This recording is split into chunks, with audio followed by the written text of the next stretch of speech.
This Weber assembly video is all about how to put together the Genesis 2 line of grills. There are a handful of different models in this family, and this video shows you how to deal with all of them. Before you get started, look at the shipping carton to see exactly which model you're assembling. The carton also includes the serial number of the grill you'll be working on. The grill owner will need this later for registering online.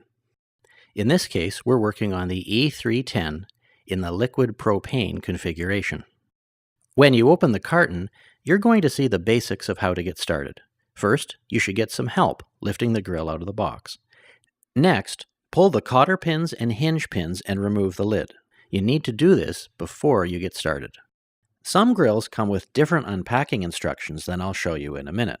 If the carton you've opened looks like this, start by pulling out all the boxes from inside the cook box, then get some help lifting the grill out of the carton.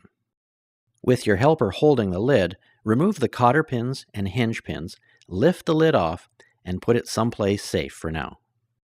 In the top of the carton, you're going to find an envelope of documents. Encourage the grill owner to register their new grill at Weber.com. They'll need the serial number for this, which is found on the shipping carton, and the back page of the owner's manual. Inside the envelope, you're going to find two main things. There's an owner's manual, which explains how to use the grill, and there's an assembly guide. It's this guide that we'll be following in the video. As I mentioned before, get some help lifting the grill out of the box. It's heavier than it looks because it's packed full of most of the parts you'll need. Remove the plastic from the lid and lid handle, then turn to the assembly guide. It explains how you'll need a flat, level, and soft surface for the assembly. It reminds you to remove all protective film from parts as you work on them. Don't use power tools for assembling the grill. Make sure you have help when you need it, and expect some visual differences between the illustrations and the particular model you're working on. As you go through the guide, look for details that apply to liquid propane or natural gas grills, depending on what you're working on, and particular details that apply to individual models. An assembly wrench is provided with each Weber grill, but you will have to provide your own Phillips screwdriver. The manual also shows how many parts you'll find for the different models of grills in the Genesis 2 family. When you open the lid, you'll discover why the grill was so heavy lifting it out of the carton. Remove the parts packed in boxes, but stop as soon as you can get to the hinge pins of the lid. It's important to remove the pins in the lid before the cook box is empty, otherwise the whole thing will tip backwards from the weight of the lid. Get your helper to support the lid as you remove the pins, then lift the lid aside and put it in a safe place until later. Replace the hinge pins and cotter pins in the holes so you don't lose them. It's now safe to remove all the parts from the cook box. Place them on the largest surface you have nearby so you can easily get to all of them as you put the grill together. The shipping carton has remaining parts too, and now's the time to pull them out and put them to one side. Open up the boxes now, at least a little bit, so you can see what's inside. This will save you time later when you're in the middle of the assembly. The assembly guide shows how to begin with the axle, wheels, and the front and rear frames. The hardware for Weber grills is packaged in bags with letters on them. The hardware you'll need for this part of the job comes from bag A. Cut it open and look for 2 silver cotter pins. Find the axle from your supply of parts and put a cotter pin in one end. Install the cotter pin so it grips the axle. You don't want to push it too far. This is what it looks like if you've done it right. Unwrap one wheel and slide it over the axle so the 5-sided star-shaped pattern is facing outwards. Next, place the front and rear frames upside down and standing upright on the surface in front of you. Arrange the frames so that the axle holes are opposite to you, and the continuous triangular strip is on the frame to your right. The frame on the left should have the square recesses next to the floor. Have your helper hold both frames up and slip the axle through the axle holes and put the second wheel and cotter pin on the other end. Finish up with the wheels by snapping the hubcaps in place. Continue by snapping the lockable casters into the legs on the other side of the frames. Flip back to the manual for a second, and you'll see it's time to install the wire mid-shelf, the catch pan, and the grease tray clip. It's important that you install the clip the right way around, as you'll see coming up next. Install the catch pan and clip in the wire mid-shelf before flipping the whole thing upside down to install in the frames. The wire mid-shelf has extensions that interlock with slots in the frames. And because you can still move the frames in and out at this stage, slip the shelf in place, move the frames in so that interlocking happens. Now it's time to install the left frame supports using the fasteners in Bag A. It's important to orient these supports properly. While you're at it, install the right frame supports too, and the slats that form the bottom shelf of the grille. The screws you need require plastic washers under the heads. These may have come off in the bag, so make sure there's a washer under the head of each screw. Since we're still working on the grille while it's upside down, the curved bottom edge of the left frame supports need to face upwards. Install the screws and tighten them up before going on to the second left frame support. Now it's time to install the right frame supports, and because of the way the holes are punched in these parts, they can be installed in either orientation. There is no top or bottom edge. Just make sure to install the trough-shaped face pointing inwards. You may find it necessary to pull the frame in to get the screw holes to line up. This is completely normal, and it ensures that the wire mid-shelf is held firmly. Flip the assembly over so it's right side up, and get ready to install the bottom slats. Depending on which model of Genesis 2 you're working on, you could have 6, 8, 10, or 12 slats, but they all go on in the same way. The end of each slat has two fingers that clip down into slots in the bottom frame of the grille. This slat has a high side, which means it's not snapped down securely. Make sure it's clicked in place before moving on. The next step is to lower the cook box in place, and there are a couple of important details you need to watch out for here. The wires must be routed inside the frame, and the gas line on the outside of the grill frame. You'll see exactly what this means coming right up. Place the cook box on some convenient surface to work on. The box is a great thing no matter where you're working, and then remove the plastic coverings from the regulator and the igniter assembly. Get some help lifting and lowering the cook box onto the support frame that's sitting on the floor. Make sure the lugs cast into the cook box align and interlock with the support frame properly. Here you can see the gas line on the outside of the grill, as it should be, and the wires going down inside the grill. But here's the thing. The wires need to go over top of the gas line before they go down. And that's what you see here. Wires over the gas line and then down inside the frame. The cook box secures to the support frame with the same kind of machine screws from Bag A that you've used before, except this time there are lock washers underneath the heads, not plastic washers. Align the mounting brackets on the cook box with the threaded holes in the frame and secure everything by tightening down the machine screws. There are 2 screws in all that fasten the front of the cook box. Turn back to the manual for a second, and you'll see that we'll be fastening the back of the cook box next, plus installing the back frame trim. It's also time to secure the gas line, and because we're dealing with a liquid propane grill, the tank scale too. From time to time, Weber assembly guides need to be updated, and that's what I want to show you here.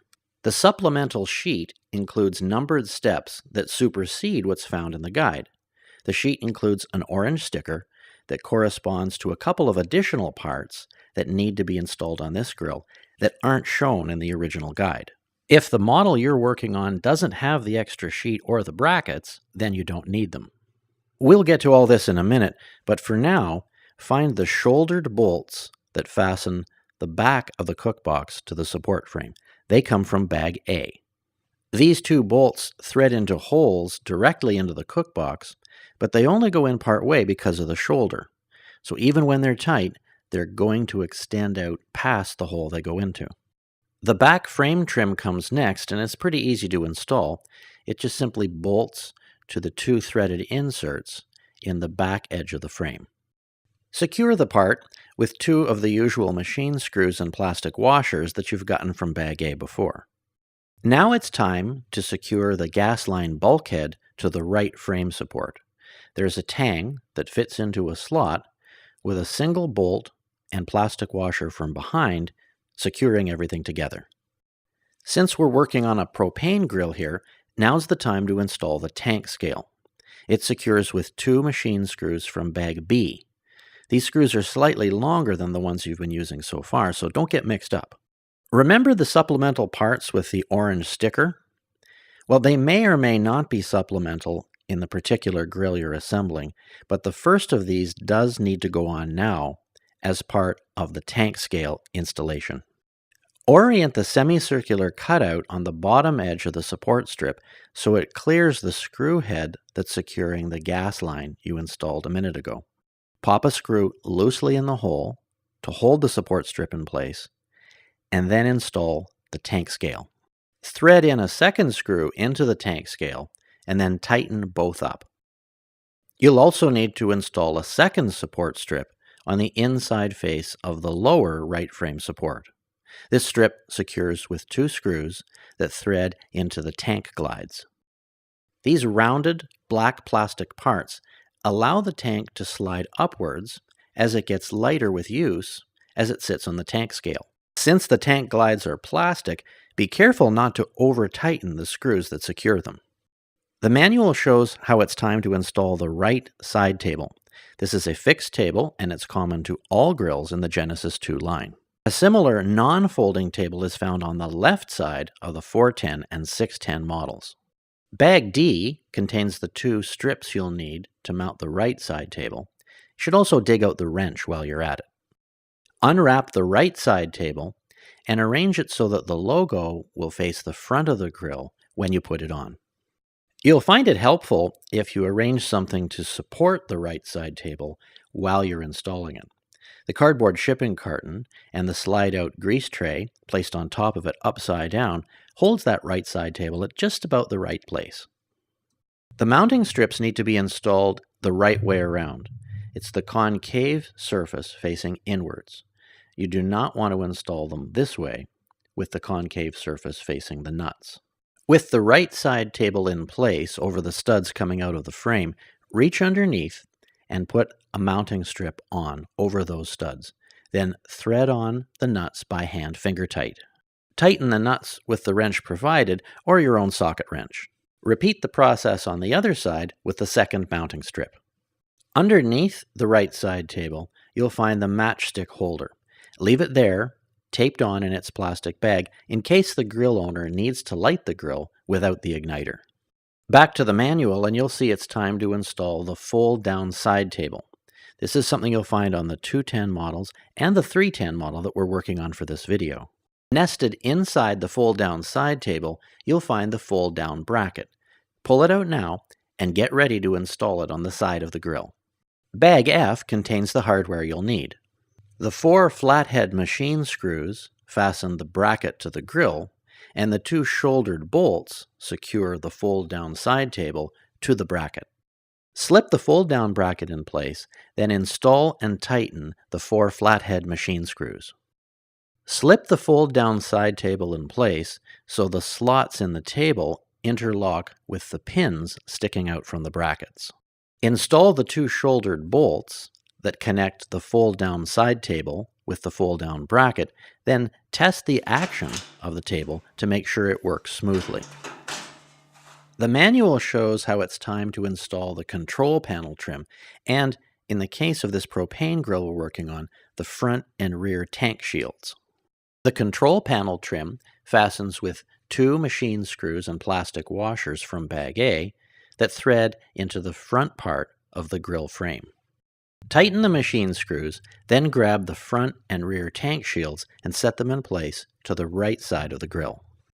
The tank shields have tangs that fit into slots in the right frame supports.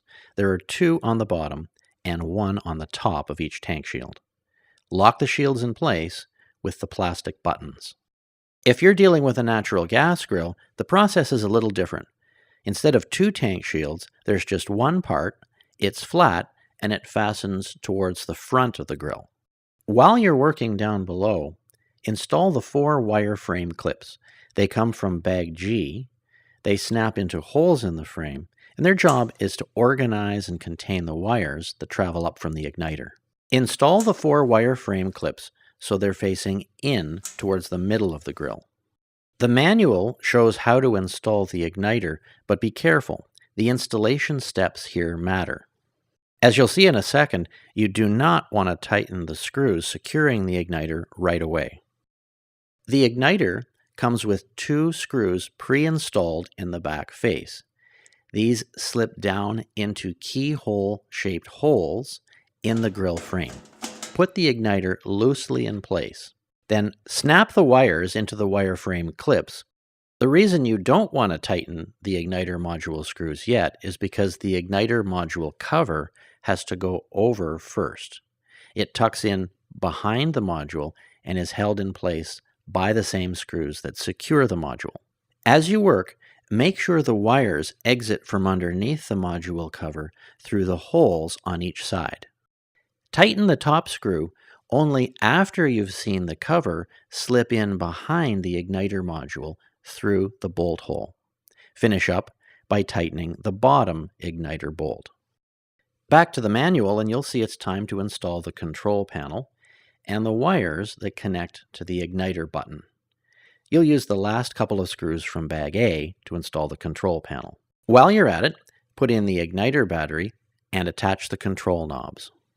The control panel has a couple of features you need to understand.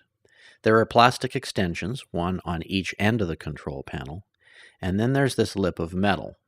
The plastic extensions interlock with holes in the grill here, and the ledge of metal rests here when the control panel is installed. Before you go any farther, connect the igniter button wires to the igniter button using the spade connectors. Be sure to push them all the way into place. Snap the control panel into position, then install the 2 screws, one on each end. There's no need for plastic washers under the heads of these screws. Unscrew the igniter battery cover, slip a AA cell into the igniter module with the negative terminal out, then tighten the cover back down again. The knobs just push in place, but make sure the flats inside the knob opening line up with the flat spot on the shaft coming out of the valve. The red mark on the knob will be upwards when the valve is off. With the cook box still empty, now's a good time to test the igniter system. Press the igniter button, and there should be an obvious blue spark coming from each of the igniter electrodes. Now's the time to put in the heat deflectors, the flavorizer bars, the cooking grates, and the parts that make up the grease management system. The heat deflectors sit down in the bottom of the cook box and nestle into notches cast in the metal. Go ahead and set the flavorizer bars in place. They fit into notches as well, some above the burners and some between them.